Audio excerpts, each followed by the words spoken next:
pelo plano. Ela, conforme a gente vai ficando velha, eu tenho aqui, foi uma cirurgia de 18 pontos. E não foi... Beleza. Tá certo aí, ô Lima? Certinho? Olá, amigos. Iniciando mais um podcast, segue _GPS. Hoje nós temos a satisfação de apresentar a todos vocês uma pessoa que eu conheço há alguns tempos e que para mim é uma fonte de inspiração, de admiração. Hoje a gente vai estar conversando com a Fabélia Oliveira. Fabélia, muito obrigado pela oportunidade de ceder esse momento seu para que a gente pudesse mostrar um pouco mais do que é a Fabélia. Eu considero assim uma fonte de inspiração muito grande ver a trajetória que foi iniciada há uns tempos e hoje chegar onde que você tem chegado com este projeto seu, e que nosso bate-papo sirva também para mostrar para os jovens, mostrar para adolescentes o quanto é interessante persistir, o quanto é interessante se preparar para um futuro. E eu inicio esse bate-papo te agradecendo mais uma vez e perguntando quem é a Fabélia Oliveira.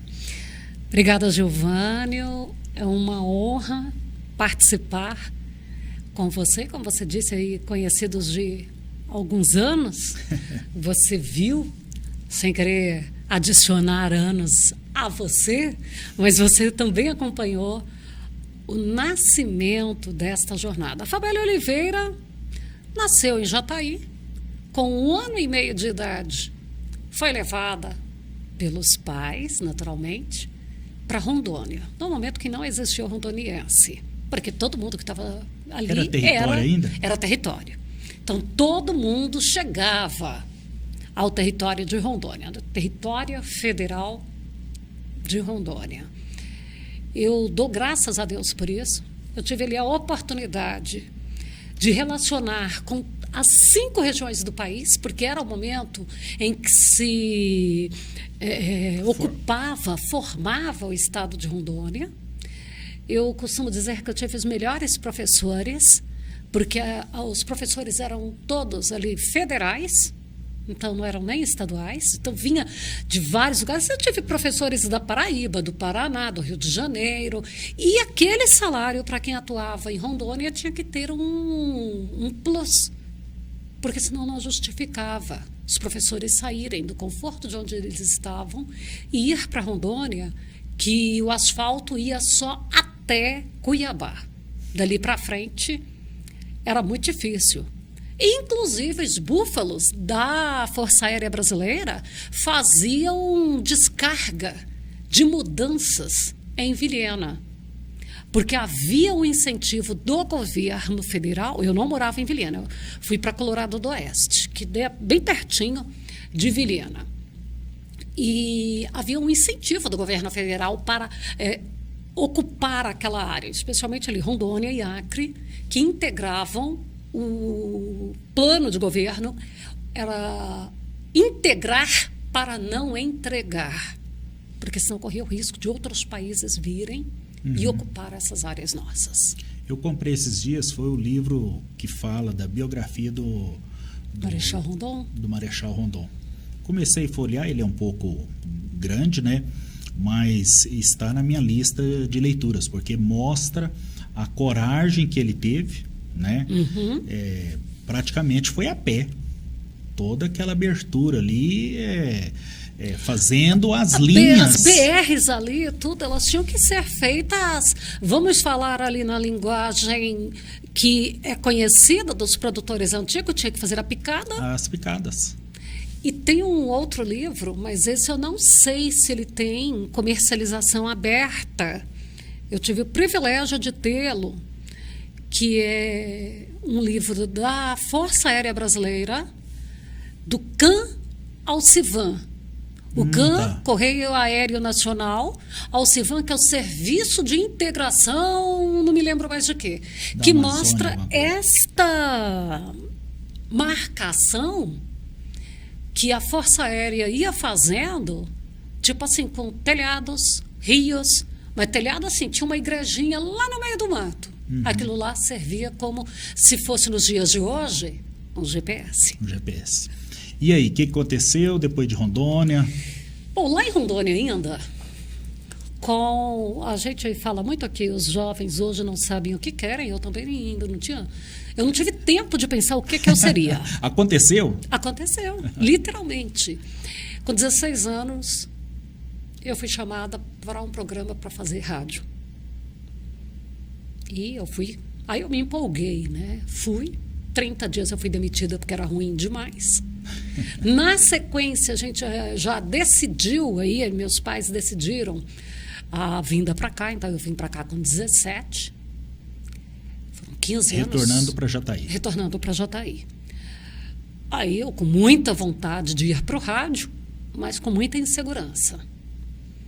E Léo Carvalho estudava na primeira sala ao lado da minha, então já começamos ali, né, a ter um relacionamento, e teve um outro locutor, que foi o Kleber, se eu não me engano, porque eu não sei nem onde anda o Kleber, se eu não me engano, era o Kleber Mutante. Ele me conduziu à rádio cativa, e eu fiquei gravando comerciais, então, e depois eu comecei a fazer final de semana. O Marcos Weder até me chamou para fazer um programa durante a semana, mas eu não tive a segurança, a tranquilidade de ir, porque eu tinha um outro emprego que eu comecei aqui em Jataí, na área contábil, o que eu acho que foi bacana demais para a organização que eu tenho dentro da minha empresa, a organização que eu tenho dentro da vida. A contabilidade ajudou muito. Você trabalhar em lançamentos fiscais, em lançamentos de livro-caixa. Isso aí, gente, é fundamental na vida de qualquer um. Para você fazer o lançamento aí do seu salário. Onde você está gastando, com o que você está gastando e o quanto você está recebendo. Uma lição de vida. Não, foi e eu carrego. E eu não sei em que momento... Então, assim, eu sei quando eu fui para o rádio, quando eu fui para a cativa, não sei em que momento eu fui para a televisão. Não consigo me lembrar. Tá, e esse momento que você, no caso, foi demitida, vamos falar assim, esse momento, o que é que ele foi importante? Foi um momento de observação, de ressignificar, ou te trouxe assim um desejo de fazer diferente, contar essa história diferente, de tipo assim, não dei conta, agora eu quero mostrar que eu tenho oportunidade, eu vou fazer diferente. O que é que isso te intrigou? Bom, é uma cidade muito pequenininha, era a única rádio na cidade, eu não podia nem inventar uma historinha para maquiar isso aí, né? Eu tinha que dizer, fui demitida porque era ruim. Aí eu tive ainda uma sorte que eu fui demitida em 30 de novembro. Olha, gente, dia 3 agora. Fez 34 anos, tá? Que essa história começou. Aliás, dia 3 não, dia 1º de novembro. Fez 34 anos. Dia 30 eu fui demitida. E logo no início de dezembro, estava programada essas férias para cá, que eu já tinha abrido mão delas, porque eu queria a rádio. Aí eu vim, não perdi as férias. Acabei, assim, fugindo um pouquinho desse impacto. A verdade, a realidade é essa. Aí, quando retornamos com a decisão de mudarmos para cá. Então, foram poucos meses ali. Mas aí, o que aconteceu com isso? O desejo... aqueles 30 dias serviram para eu saber o que eu queria na minha vida. Eu queria comunicação. Coisa que eu não tinha desejado até aí. Mas como? Se você foi mandado embora porque não tem competência. Então eu vou ter que habilitar essa competência. Eu cheguei aí a escutar, né, do ouvinte que ligou e perguntou se eu tinha feito teste para eu entrar. E eu toda empolgada, né? Fiz sim, por quê? Não, porque eu achei que você não tinha feito o teste não, que seu lugar é na cozinha lavando o prato. Ousadia, né, do ouvinte. Ele disse o que, né, ele achava, não tem a menor ideia de quem foi. Eu soube que teve empresário que falou que se eu permanecesse, ele tirava o comercial. Então foi grave. A gente ri hoje porque já passou por cima disso, entendeu? E depois que você dá a volta por cima, é mais fácil de você engolir essas coisas. Mas não é fácil você engolir igual pato, sabe? Quando o pato... Se ninguém nunca assistiu, pede aí no YouTube como que pato come. Ele come. Até que ele engasga tudo, ele lota tudo, aí ele começa... O Giovânio sabe como que é. Aí ele começa a fazer volta no pescoço, até que aquilo tudo desça. Então tem hora que a gente precisa engolir igual pato. Sai de caroço descendo aqui. Mas alivia depois. Mas aí é a hora que dá a sacudida de que você está indo. Você tinha certeza desse projeto de vida, né? Tinha, mas é como eu disse, eu tinha a partir do momento que eu experimentei, que até ali eu não tinha pensado nisso. Então, aqueles 30 dias foram suficientes para eu saber que eu queria. Aí, quando eu fui para a TV, ainda era a TV Jataí. Eu fui fazer o jornalismo, sem nenhuma experiência no jornalismo, porque até então fazia o rádio no entretenimento, aí na área musical. Mas foi um espetáculo. E eu não parava. Eu não tinha... Olha, eu não tive chefe para me ensinar a fazer. Eu ficava assistindo outros jornais, né? Todas as emissoras. Eu me recordo do dia que eu entendi o que era uma passagem dentro de uma reportagem. Eu tinha quem eu admirava, que eu achava que falava bem, que a dicção era perfeita, o texto era gostoso, a voz era maravilhosa.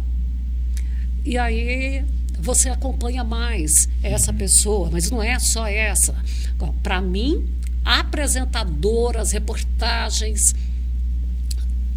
Fugiu o nome dela agora. Um casal que eu amava assistir os documentários, os especiais, Sônia Bride e Paulo Zero. Para muita gente que não sabe, são casados. Ele é o cinegrafista e ela a repórter. Então, para mim, era assim, um casal perfeito. Eles fizeram tantas matérias pela China, por tantos países, coisas diferenciadas. Hoje ela é especializada em qual linha assim, de trabalho? Eu acho que a Sônia Bride hoje já deve estar fora da televisão e fazendo aí as suas áreas específicas ali que ela queira, né? Mas ela fazia muito ali...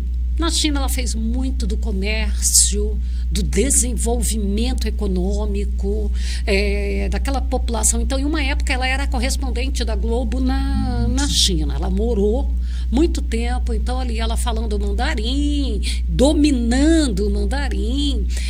Uma época ela fez de umas regiões de vegetação, como aqueles grandes canyons, e aí fez pelo Brasil e em outros países, tudo nessa questão ambiental. Então, eu gostava de ver isso. Essa questão ambiental, de repente, foi assim, algo que te chamou e te levou até para o agro hoje. Giovânio, eu acho que não foi o que me arrastou para o agro. Eu fui criada na roça, literalmente, né? Plantando arroz, colhendo café, milho, feijão, aquele feijão que era o feijão de corda que tinha que plantar na linha, no meio das linhas de milho, porque ele ia pegar, que o milho era dobrado, quebrado, e ficavam as plantas ali, né? As canas de milho para o feijão se enrolar.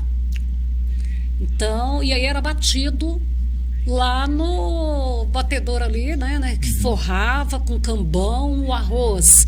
Era colhido no cutelo, batido na banca, colocava para secar e a gente tinha que vigiar, porque senão as galinhas comiam tudo, virava e mexia, tomava uma surra, porque a gente descuidava, ia brincar, e as galinhas faziam uma festa em cima de um terreiro de arroz. A colheita de café embaixo ali, as galhas baixas, éramos meu irmão e eu que fazíamos aquela colheita ali. Isso em Rondônia? Em Rondônia. Então era matraca, entendeu? Meu pai, claro, isso aí eu não... Mas eu vi tudo, tirar leite. A gente ir pro curral com um copinho na mão para tomar o leite tirado ali na hora. Então, tudo isso aí, socar o arroz no pilão, fazer a canjica no pilão, não tinha moinho de moer café, aí socava lá no pilão até fazer o pó. Então, todas essas coisas eu vi, não foi? Eu falo delas. Não é porque eu li, porque eu assisto algum influencer hoje falar. Não, eu vivi. É o fogão a lenha, vinha a chuva, molhava a lenha, aquela dificuldade toda para fazer o fogo no dia seguinte, né? E lá em Rondônia ainda é uma área que chove bem mais do que aqui em Goiás. Claro. E aí eu via aqui em Jataí tanta atividade do agro e parece que tinha ali uma vacância, uma lacuna, faltando noticiar aquilo. E noticiar do lado do produtor. Não é simplesmente jogar ao léu. Você tinha que fazer uma notícia parcial. Porque não existe jornalismo imparcial. Porque se eu colocar lá, Gilvânio ainda não chegou, eu já disse que você está atrasado. Sim. Se eu colocar, Gilvânio já chegou, eu já disse que você antecipou. Então, de qualquer modo que eu coloque, na leitura, eu já acho a tendência. Aí ela fica sutil, mas ela tem tendência. Então, especialmente a gente que lê caçando, acha. Tá bom. E, assim, eu me lembro muito, assim, no começo, ainda não estava muito definido essa questão assim específico do agro, né? Você estava assim no momento de identificar o seu caminho, né? E aí no decorrer do tempo você observou que tinha essa vagância e foi se aprimorando para o lado do agro, né? E inclusive minha visão ainda é que esse tipo de trabalho jornalístico ele ainda faz falta. Muita falta ainda, em outros locais. Hoje, você faz um trabalho que trouxe visibilidade melhor para a sociedade de Jataí e de outras regiões, o que é o agro, o que se passa no agro, né? Então, eu vejo que outros locais, outras pessoas podiam se inspirar nessa história de contar o agro de uma forma mais compreensível, né, perante a sociedade.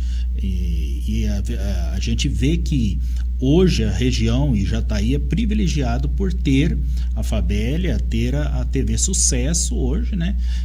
Sucesso no campo. Sucesso no campo, todas as reportagens que você produziu e que foi para âmbito nacional, isso tudo veio trazer você como uma referência, né? Eu participo de vários eventos do agro e eu fico satisfeito, né? Logo nós nos cumprimentamos, tô aqui e tal, né? Então isso é muito satisfatório, né? Eu falo que esta geração precisa de se inspirar em histórias como a que você relatou. Sair de Jataí, vai para Rondônia, tem uma oportunidade, primeiro oportunidade, vamos falar assim, o primeiro emprego, com dificuldade, usa disto como uma ferramenta de mostrar que era o contrário, chega de cabeça erguida, começa a se relacionar e começa a achar o espaço, né? Isso é gratificante. E onde é que começou a questão mesmo da TV? O projeto, vamos falar assim, particular seu? Bom, aí só para colocar mais uma informação aí, eu não comecei com 16 anos, foi na comunicação que foi com 16. 16 anos na comunicação. Porque senão naquela época eu seria uma grande preguiçosa, porque naquela época a gente começava a trabalhar com 13 anos. Você nem lembrava quando começava a trabalhar? Não, porque você nascia trabalhando, entendeu? Era natural. Então eu trabalhei de empregada doméstica, de babá, secretária no laticínio, Aí eu estava trabalhando numa loja, inclusive eu fiz 15 anos nesta loja. Então, eu entrei com 14, né? Fui registrada. Então, não tinha nenhum problema. Vai hoje tentar registrar alguém com 14 anos? E aí pergunta o que ficou de traumas emocionais em mim.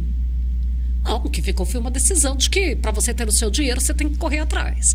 Mas voltando aqui, né? Então, em 92 eu fiz televisão pela primeira vez e no jornalismo convencional. Em 94 eu fui de novo para o rádio. Aí eu fiz lá em Rio Verde. Fiquei 11 anos. Retornei para Jataí em 2005. E aí eu já retornei, já cheguei indo para a TV já na seguida. E aí eu comecei dentro do jornalismo, fazendo ali na TV Jataí, que era uma televisão já tradicional em Jataí. Foi a primeira.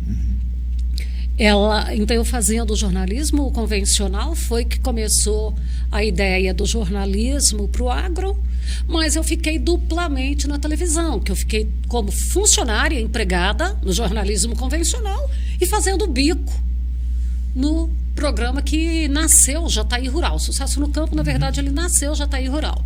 Aí foi evoluindo, que foi para a emissora regional. Aí ele não podia mais ser Jataí. Se ele ia, daí ele virou Sucesso no Campo. E assim a gente teve matérias, naquela época era regional, com matérias sendo emplacadas em nível nacional. Assim a gente foi seguindo. E dali, TVs para assinatura, que daí a gente já virou exclusivamente nacional, na TV por assinatura, na TV parabólica. Com a crescente nas mídias sociais, nós também colocamos a nossa marca lá dentro, que o pessoal, é um programa do YouTube? Não, ele está no YouTube, é um programa de televisão. Qual que é a diferença? A diferença é porque nós temos equipamentos, estrutura, gente formada e não se trabalha dentro ainda, vamos usar assim, não é um trabalho feito de cueca dentro do quarto. Então, nós chegamos um profissionalismo. Com profissionalismo que, não estou dizendo que todos sejam assim lá no YouTube, tá bom, gente? Por favor. Mas hoje, inclusive, está sendo exigido mais um pouco aí, porque todo mundo estava sendo imprensa. Entendeu? Tanto que em eventos presidenciais, por exemplo, você entrar sendo imprensa com um celular não é permitido, só com câmeras profissionais. E eles explicam muito bem, que senão todo mundo pode chegar com o celular e dizer que é imprensa. Então, em eventos presidenciais, não é permitido, mesmo que você seja um veículo, esteja cadastrado e tudo, você só vai entrar se tiver com câmeras profissionais. Então, tem tido essa limitação porque começou a viralizar demais. E nós começamos, quando a gente construiu esse prédio que nós temos hoje, que ele foi construído há 2 anos, nós o construímos com a estrutura de ser uma televisão, que já era um projeto nosso. Ser um canal de televisão próprio. Hoje esse canal já nasceu, é o canal Solo Fértil, ele já está em algumas TVs por assinatura, ainda as TVs pequenas, porque quando você não tem todo o dinheiro para fazer o investimento, você tem que começar devagar. Então, já tem algumas administradoras que têm o nosso canal e a gente vai seguindo. E dentro do nosso canal, com programas do Brasil todo, porque também não justifica você ter um canal que tenha só programa de Jataí.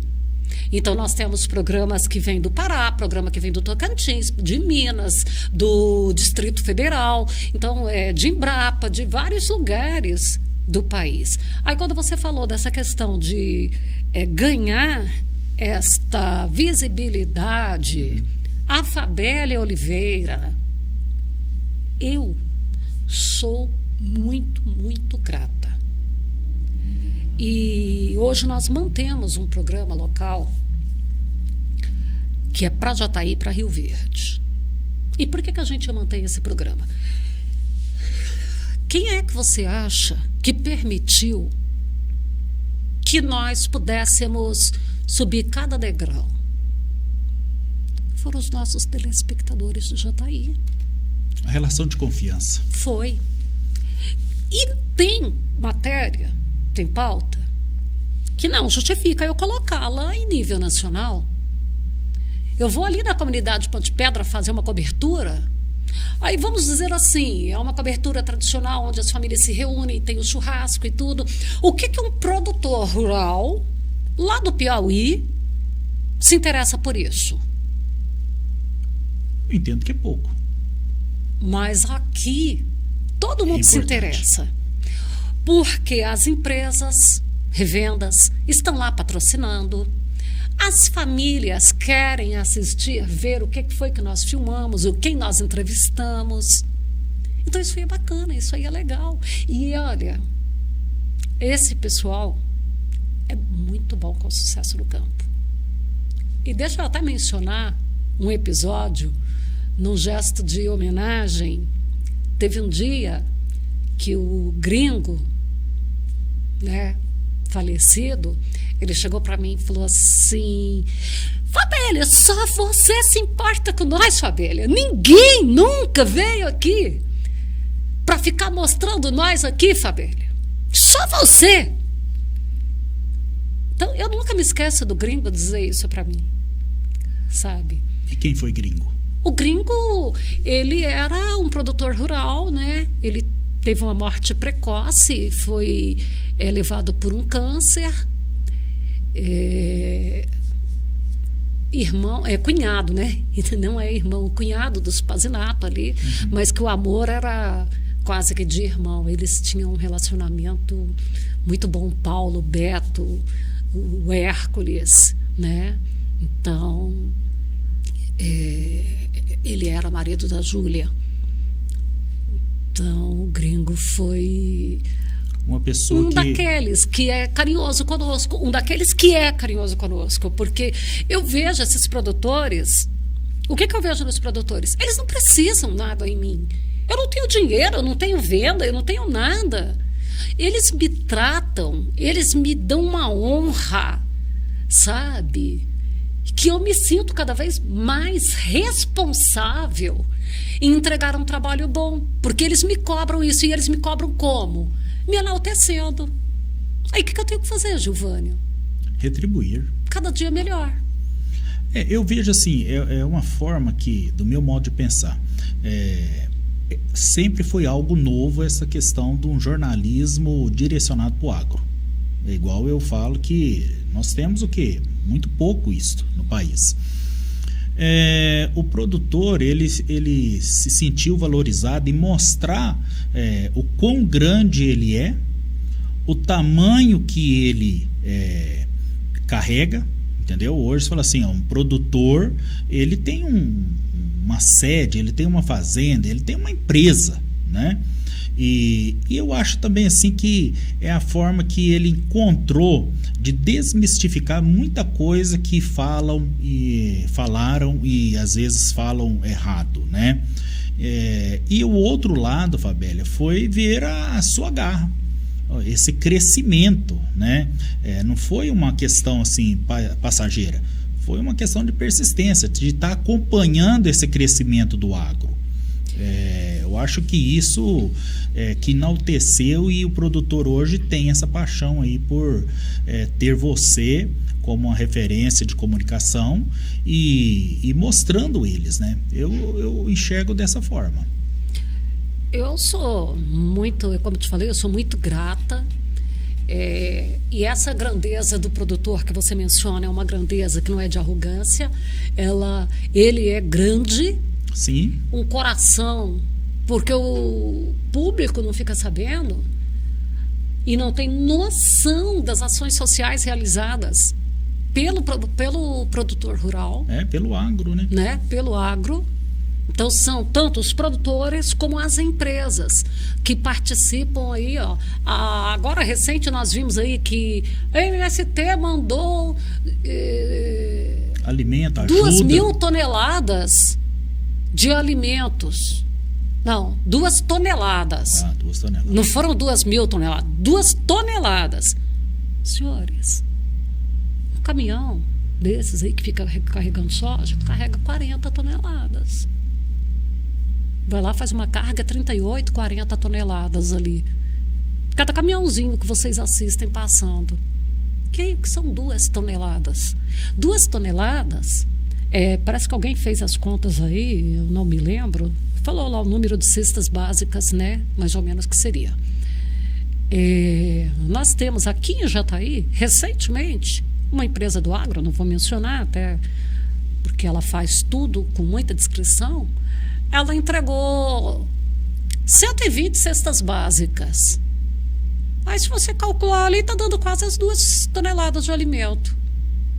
Ela entregou caladinha lá, sem campanha nenhuma, sabe? Ela veio e entregou ali para umas instituições.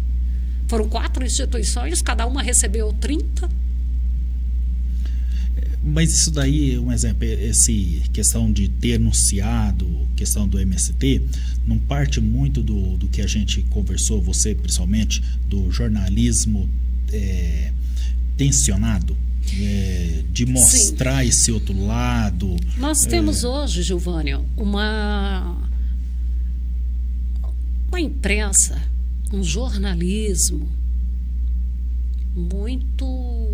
jornalismo nivelou.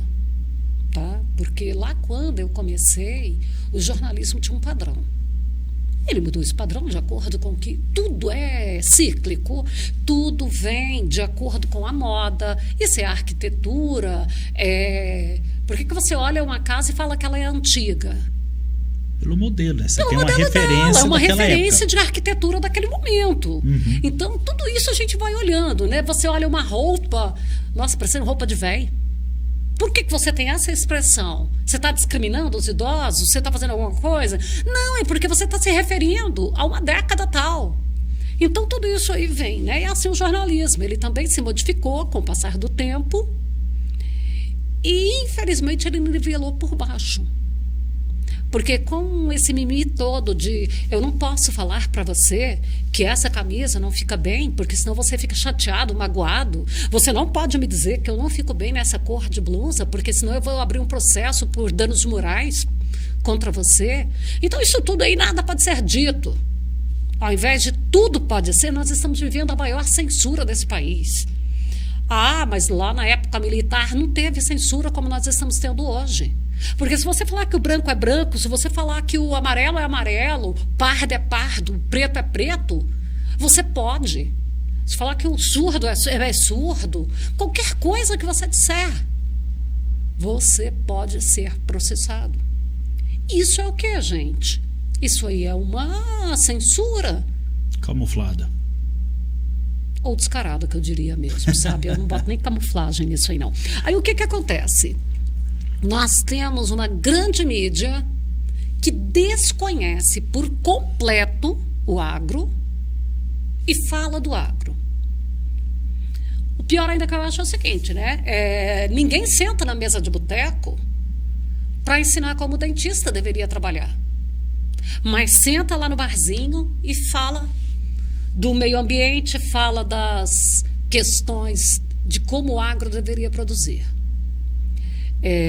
Recentemente, na primeira etapa do Enem 2023, teve lá uma questão que gerou muita polêmica na prova.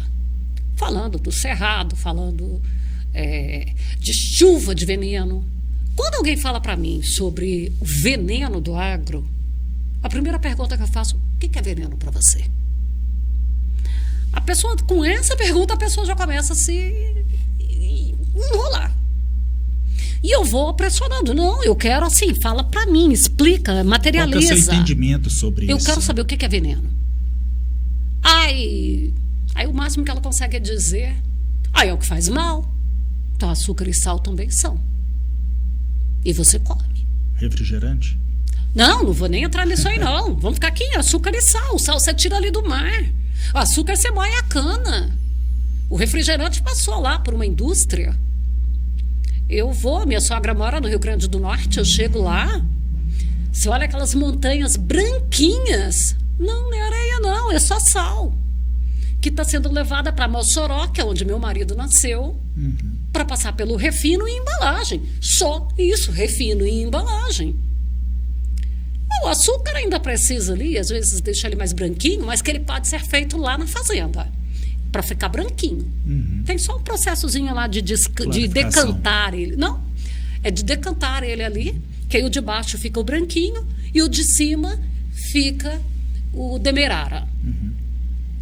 Aí, tá, mas não é isso que é o veneno? Então tá bom. Para mim, água é veneno. Já teve mais recente um episódio de alguém que morreu por, vamos chamar assim, de overdose de água.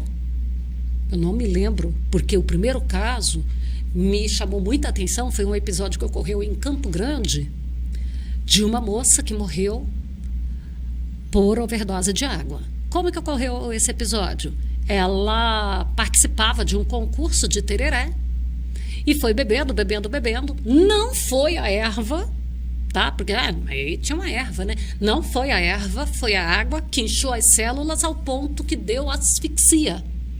Porque quando as células chegaram ao inchaço e ainda tinha água no organismo, o organismo não deu conta De eliminar. É como aqueles episódios que a gente viu aí recente de virar uma garrafa de pinga.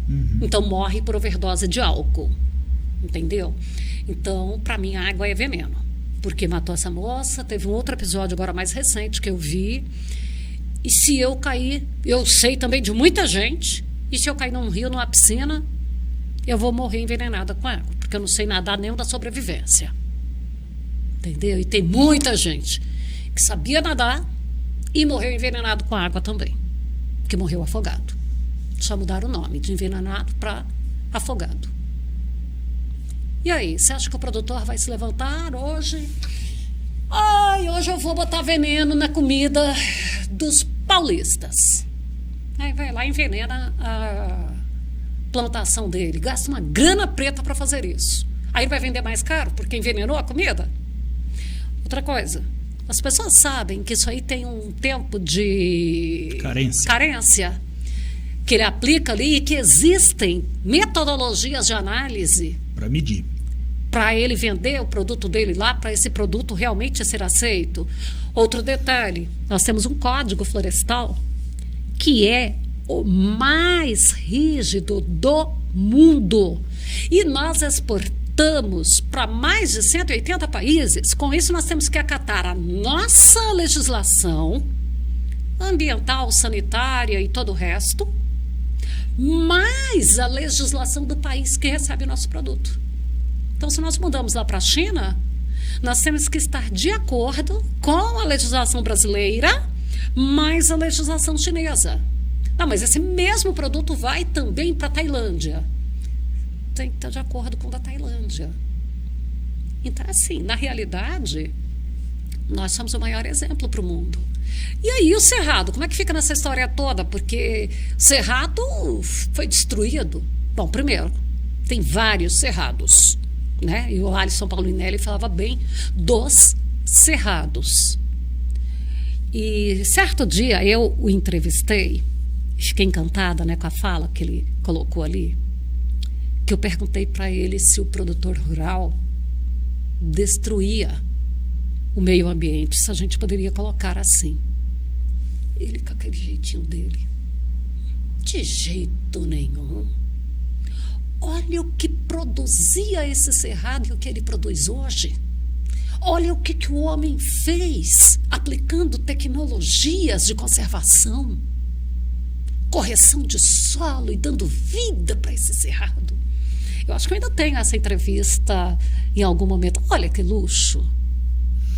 Assim, eu entendo esta evolução que o agro trouxe, né? Imagina, outro dia num debate deste, eu disse o seguinte, que hoje, se o Brasil não estiver produzindo o que se produz, e só produz com o avanço destas tecnologias, que são várias, alguém no mundo estaria passando necessidade. E muito alguém. Entendeu? Porque hoje o volume de produtos do agro que se produz atualmente no país, ele representa a fonte de alimentação básica para muitos outros países. E nisto as pessoas às vezes têm uma certa dificuldade de entender. E uma destas tecnologias hoje que trouxe esta produtividade ao país foi manejo dos solos, conservação, essa legislação, e o outro benefício grande foi a transgenia. Nós não estaríamos produzindo o volume de alimentos que se produz no Brasil sem a presença dos transgênicos. Eu até costumo dizer assim, quando alguém reclama de transgenia, né, eu já pergunto logo, você sabe o que é isso? A pessoa não sabe. Foi na onda. Foi na onda. Aí eu falo, sabia que a insulina é transgenia? Hã? É transgênica. É uma manipulação transgênica. As vacinas do Covid, elas foram totalmente nesse ambiente aí. Transgênico. Transgenia, mas ela foi mais na questão da... hoje tem as proteínas de CRISPR que faz toda essa modificação no DNA, ou seja, foi através da biotecnologia que se produziu vacinas tão rápidas, ok? Então, assim, muitas das vezes as pessoas desconhecem mesmo. Agora, você ainda falou da biotecnologia, as pessoas não sabem o que é a transgenia com clareza, não sabem o que é a biotecnologia com clareza, os biológicos, né? Aí fica tudo... Eu falo assim, há uns 5 anos atrás, num dia de campo em Chapadão do Céu, de um parceiro nosso, e naquele momento que eu estava ali pela Unigel apresentando o dia de campo, né, para os produtores, eu disse que a nossa geração é das 100 sacas de soja. E com certeza vai ser. Porque isso, nós temos tecnologia para isso. Temos. Entendeu? E isto a genética já tem. Sim, e você falou da palavra biológicos, e nós vamos ter um outro salto de produtividade, de manejo, de conservação de tudo, é a partir do momento que nós fizermos mais ainda essa interação das biotecnologias com biológicos e com outros manejos. Nós somos e vamos continuar sendo o celeiro do mundo. Hoje, o Brasil já produz em capacidade de volume, né? Se nós falarmos, naturalmente, que tem alguns produtos que a gente tem que importar, que nós não somos autossuficientes, isso é natural, é sabido de todo mundo, mas, em regra geral, nós produzimos 4 vezes a nossa necessidade. Tipo, nós precisamos de 250 milhões de toneladas, produzimos 1 milhão de toneladas. Porque aí, se nós pararmos, não vamos produzir. Vamos quietar agora. Vamos tirar 3 anos de férias. Nós temos lá no Paiol e na Tuia o suficiente para esses próximos 3 anos. Agora, quando você falou aí a questão de alguém passando fome no mundo, sim. E aí, se nós parássemos, ou se nós... Não, porque então vamos ficar produzindo só o que a gente precisa. Nós vamos colocar gente aqui dentro para passar fome. Por quê? Porque nós temos o emprego lá na sojicultura, que o pessoal gosta muito de falar da soja, do milho, né? Que aí o trabalhador que ganha salários, e salários bons, lá na soja, ele vem para a cidade e compra o macarrão que ele não produz. E se reduzir essa produção, vai reduzir o empregado. Sim. Porque daí não precisa ficar com tantos funcionários. Então nós vamos ter falta de vagas de sustentação. Vai ter falta de sustentação, porque nós empregamos cada vez mais, precisamos de novas tecnologias. Então, lá nos desenvolvimentos da ciência, com TI, com tudo, com os laboratórios de genética vegetal e animal, lá para produzir carne ou leite, se nós não estamos exportando, para que você precisa de uma vaca que esteja produzindo aí 40, 50 quilos de leite por dia? Eu estou falando, não é daquelas vacas de exposição, que aquelas são mais. Né? Mas para que você precisa de uma vaca dessa? Então você vai baixar a tecnologia dela. O café, para que você vai precisar de tanta produção de café se você não vai mandar para fora, vai ficar só consumindo aqui dentro? Então tudo vai reduzir a mão de obra. E aí nós vamos ter aquela situação de passar fome aqui dentro. Mas não é suficiente. Dando salários. Sem salários muda tudo. Então, assim, gente, a análise ela precisa ser feita de muitas formas. Bom, partindo desse princípio que o agro precisa ser melhor entendido, eu vejo assim, há muitas entidades do agro que poderiam contribuir mais para que a gente pudesse ter uma venda melhor do que é o agro. Porque hoje nós temos o seguinte, tem você que faz esse trabalho, tem uma outra pessoa que é de revista, tem um outro canal de outra região, mas eu enxergo que há várias entidades que poderiam fomentar de uma forma mais direta esta melhor comunicação. Eu explico muito assim, quando chega-se uma máquina nova numa propriedade, não é só a máquina chegando ali. Tem um engenheiro que trabalhou naquele projeto. Tem alguém que trabalhou nas conexões, na parte de tintas, pneu. Então, a engrenagem é muito maior. Chegou um vasilhame de um defensivo dentro na propriedade. Olha, ali movimentou toda uma cadeia, desde de um químico, a empresa que produz o vasilhame, a empresa transportadora, o equipamento para fazer uso da aplicação de defensivos. Eu acredito assim que ainda falta muita coisa para que nós venhamos comunicar corretamente. Você falou do macarrão. Tá, mas o macarrão precisa dos ovos. Precisa do outro ingrediente. Onde é que ele é produzido? Tem macarrão de trigo, claro. Tem macarrão de arroz, tem macarrão de milho. Pelo menos eu estou falando destes, que são os que eu conheço, sim, entendeu? Aí, dentro destes, né, tem aquele que vem vermelhinho lá com beterraba, um verdinho que é com espinafre, que é para incentivar ainda trazer um extra, né? Então, assim, o propósito do projeto GPS, além de estar levando essas histórias inspiradoras, é mostrar também a diversidade que tem de mão de obra, né? Para ser explorado. Porque muitas das vezes as pessoas não, mas o agro só precisa do agrônomo. Não, o agrônomo ele faz parte da cadeia, mas olha a quantidade de pessoas hoje que precisam estar dentro do ambiente do agro, né? E nisso hoje tem o quê? Tem a Fabélia com o trabalho, que é levar essa mensagem do agro, né? Eu te pergunto assim, hoje nós estamos buscando mostrar tantas profissões que precisam ser mais conhecidas e mostrar o outro lado que também dá certo. Porque a gente vê assim que às vezes as pessoas, não, para eu ter um ganho financeiro só se for tal profissão ou Y profissão.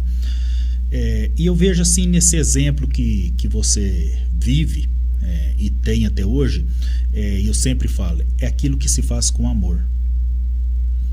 Todas as vezes que eu te vi empolgada, eu te vi com uma energia para cima, chegando e mostrando o projeto, olha, isso aqui dá certo, e você fazendo com um total empenho.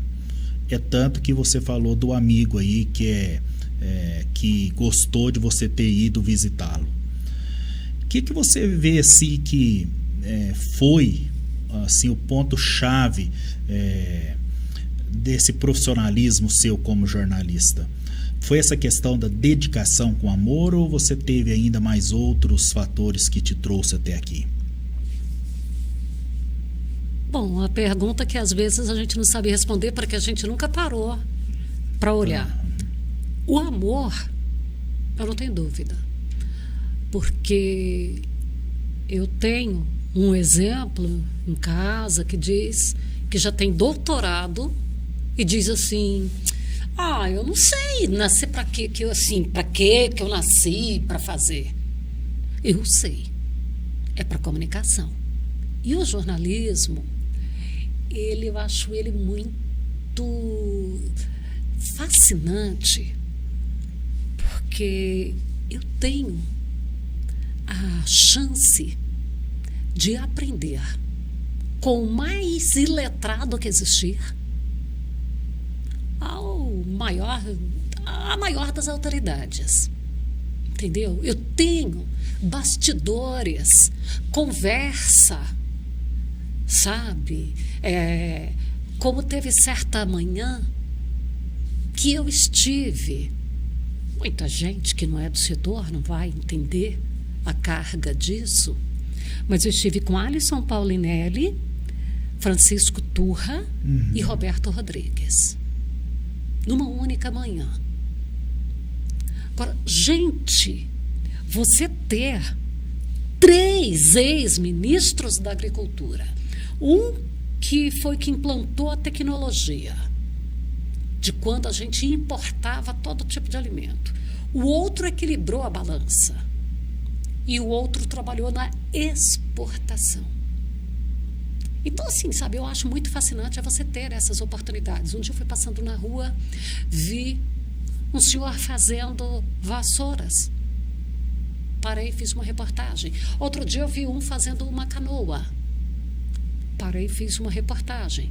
Porque para ele me contar qual é a madeira certa, que faz a curvatura, que vai flutuar, tudo tem ciência. Tudo. Entendeu? Então eu gosto de saber. Outro dia vou saber como é que se faz o carro de boi, quais são as madeiras que são as melhores e que hoje já está difícil de encontrar, para fazer um pilão que a madeira não vai rachar com o passar do tempo, sabe? Porque você vê que o pilão ele fica lisinho. Então, assim, tudo tem. Eu estou citando aqui coisas simples ali, né?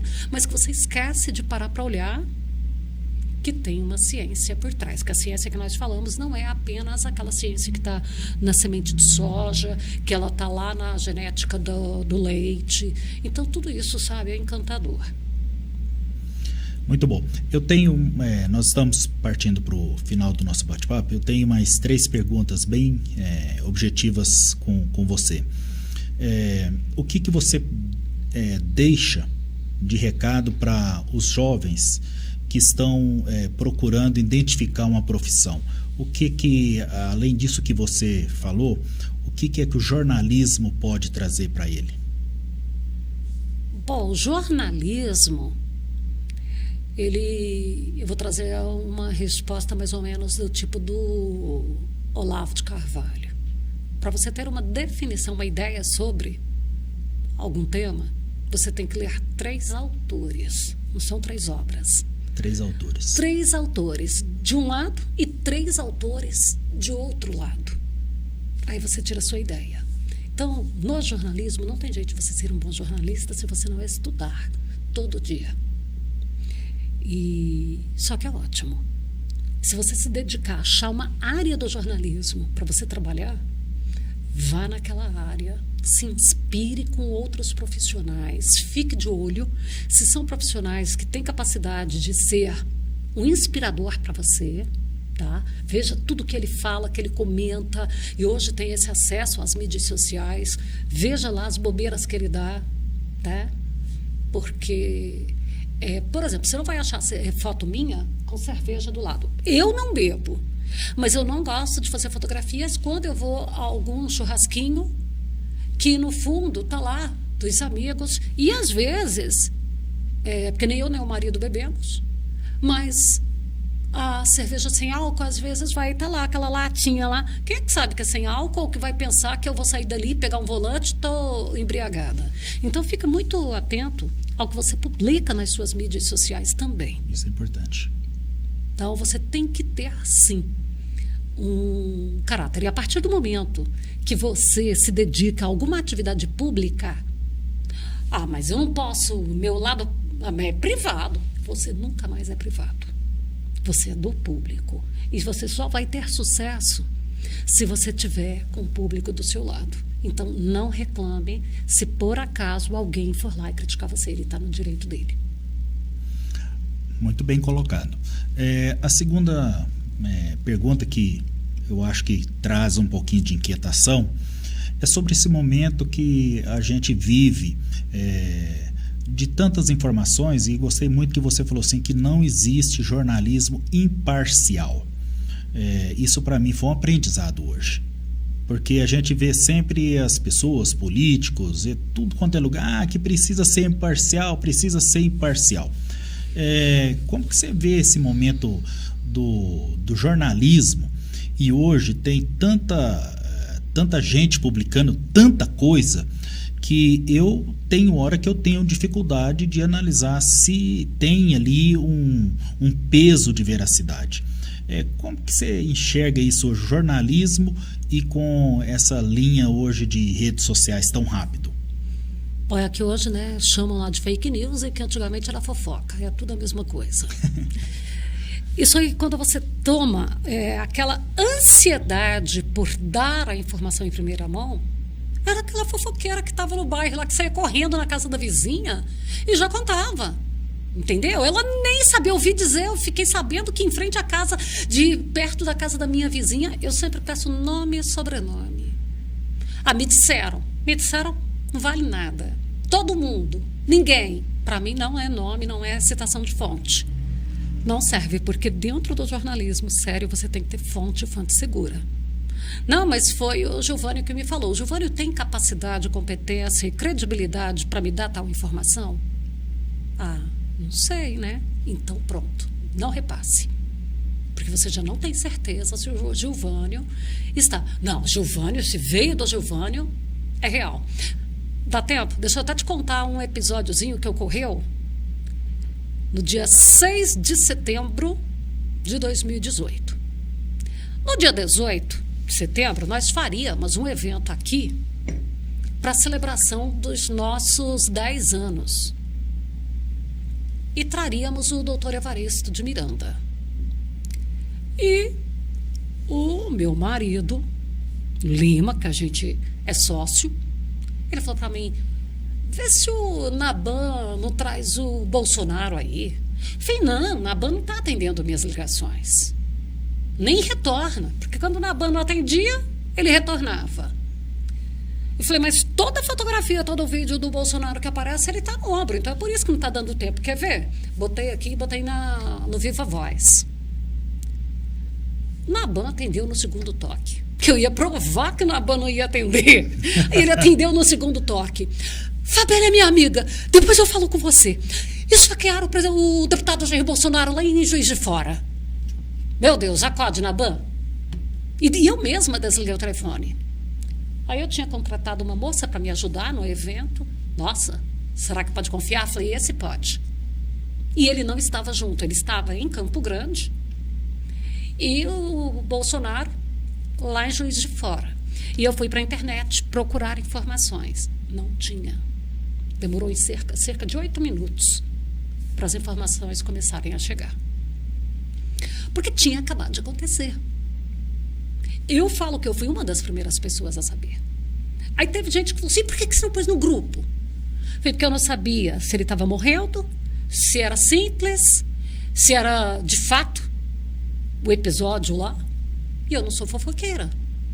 Então não é a ansiedade de dar a notícia em primeira mão. Eu tenho o desejo de dar a informação completa. Então tem uma diferença. Tem. Então, esse episódio, para mim, foi um episódio marcante. Eu tive a informação, mas eu não passei antes. Aí começou a aparecer em UOL, G1, tudo, Terra, Veja. Aí começou a cair. Aí todos os sites menores, entendeu? Tudo começou a divulgar. E olha que ainda de início falaram, a informação que tinha, não é que falaram, a informação que tinha é que tinha sido algo superficial. Depois é que foi saindo o laudo médico trazendo a gravidade.